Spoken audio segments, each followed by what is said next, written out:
morning. Today is Tuesday, February 25th, and we'll be reading Mark chapter 12. Y'all ready? Yes, I'm ready. Oh, we have a fist bump. Do you have a fist bump, Mason? No, not Nope, no fist bumps. How about high fives? Yes, a fist bump. And a high five. There's a fist bump. Oh, I got one. Mama, Oh, we got a high five here. Oh, yeah, I got one. Mommy. Daddy, high five. Hello, Mommy. We have high, Just trying to get everyone. Back. There you go. Now I need Gabriel's. Gabriel. She's waiting for you. Get a fist bump. There you go. All right. High fives. That was. Oh.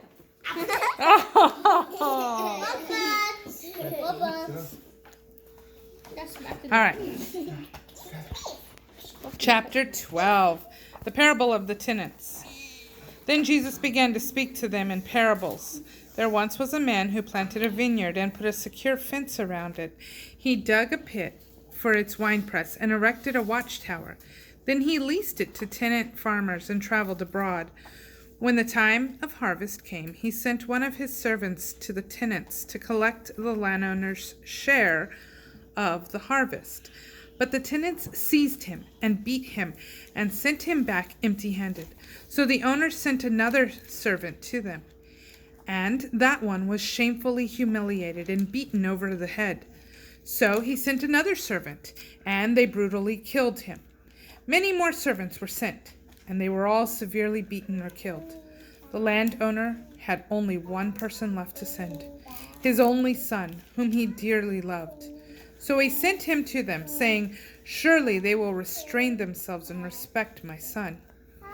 But the tenants saw their chance and said to one another, "This is the heir. Come, let's kill him, and then we'll inherit it all." So they violently seized him, killed him, and threw his body over the fence. So what do you think the owner of the vineyard will do? He will come and put to death those tenants and give his vineyard to others. Haven't you read what the psalmist said? The stone the builders examined and rejected has become the cornerstone, the most important stone of all. This was the Lord's plan, and he is wonderful in our eyes to behold. Now the chief priests, religious scholars, and leaders realized that Jesus' parable was aimed at them. They had hoped to arrest him then and there, but they feared the reaction of the crowd, so they left him alone and went away, paying taxes to Caesar. Then they sent a delegation of Pharisees, together with some staunch supporters of Herod, to entrap Jesus with his own words. So they approached him and said, "Teacher, we know that you're an honest man of integrity, and you teach us the truth of God's ways.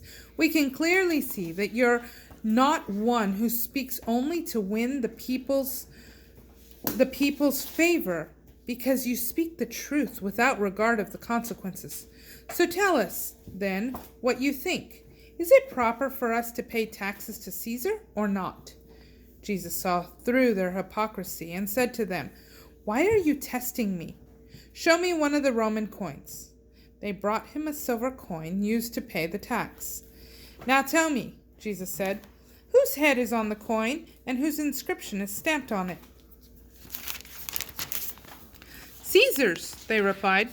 Jesus said, "Precisely. The coin bears the image of the Emperor Caesar. So you should pay the emperor his portion. But because you bear the image of God, you must give back to God all that belongs to him." And they were utterly stunned by Jesus' words. A question about marriage. Some of the Sadducees, a religious group that denied that there was a resurrection of the dead, came to ask Jesus this question. "Teacher, the law of Moses teaches that if a man dies before he has children, his brother should marry the widow and raise up children for his brother's family line.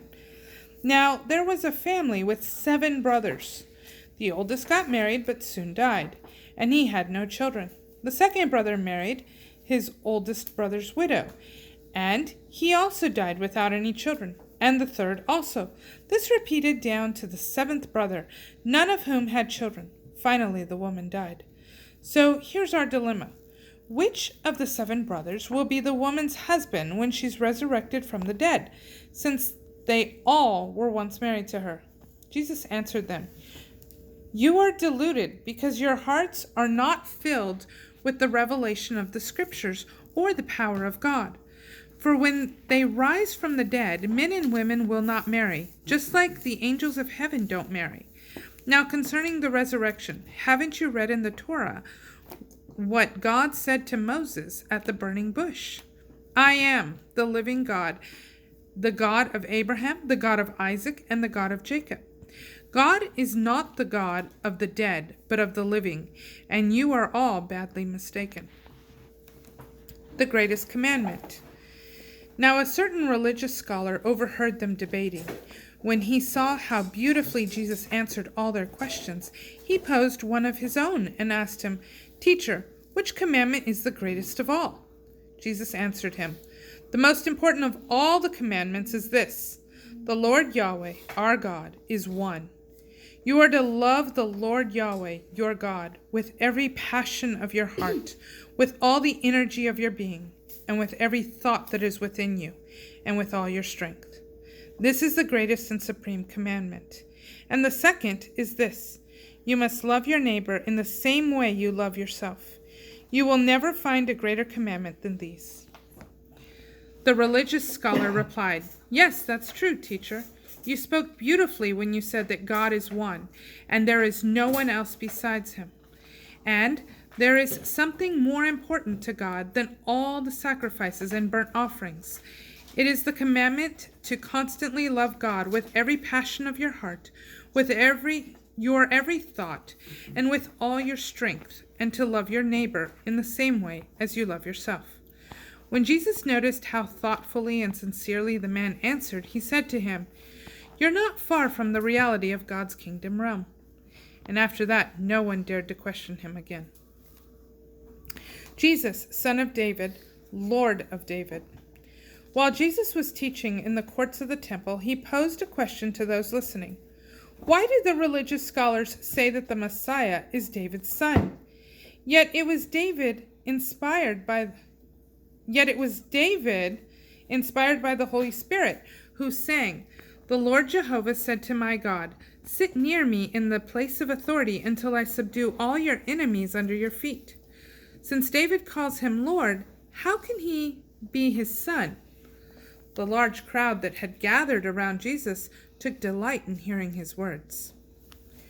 Jesus warns against the religious scholars. Jesus also taught the people, beware of the religious scholars. They love to parade around in their clergy robes and be greeted with respect on the street. They crave to be made the leaders of synagogue councils, and they push their way to the head table at banquets. For appearance's sake, they will pray long religious prayers at the homes of widows and an offering at the homes of widows for an offering, cheating them out of their very livelihood. Beware of them all, for they will one day be stripped of honor, and the judgment they receive will be severe. The widow's offering. Then he sat down near the offering box, watching all the people dropping in their coins. Many of the rich would put in very large sums, but a destitute woman walked up and dropped in 2 small copper coins, worth less than a penny. Jesus called his disciples to gather around and then said to them, "I tell you the truth, this poor widow has given a larger offering than any of the wealthy. For the rich only gave out of their surplus, but she sacrificed out of her poverty and gave to God all that she had to live on, which was everything she had." That is Mark 12.